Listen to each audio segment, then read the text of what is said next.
Yo, what's up guys? Andy here with another episode of TapLab, and today I'm going to show you how to flag Instagram messages as important.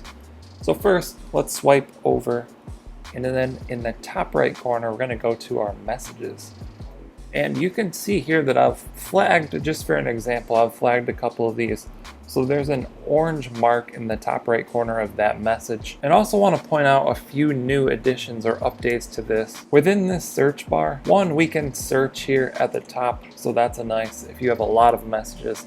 A lot of people use Instagram for like their business. So they have hundreds or thousands of people that they're messaging. So Instagram is adding features that makes it easier to message people, easier for them to manage all of that stuff. So within this search bar, also on the right side, you'll see these this settings icon. So you can tap on that and you can filter this to inbox, unread, or flagged.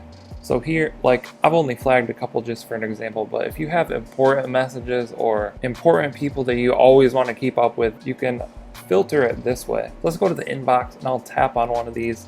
And then to flag a message or mark that as important, you simply need to hit this thing in the top right corner, this little flag icon. So if I turn that off, you can see the other path here on top is no longer flagged. If I turn that on, if it's filled in there, the icon is filled in, then you can see it is a flagged message. And that's how you do it. That's how you turn it on and off. I think that's a nice addition, a nice feature that Instagram has added. I think it would be cool if you could colorize these. Like when you press this, you got a little drop down and you got to pick the color.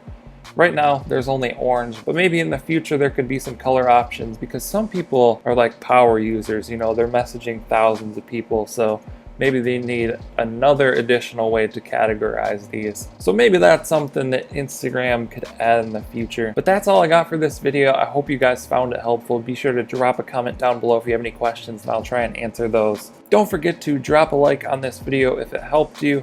Subscribe to the channel for daily videos, and down in the description I'll link a playlist for more Instagram videos. If you're interested in learning more about Instagram, there's like 100 videos in that playlist. But that's all for now. Thank you guys for watching. I'll catch you in the next one.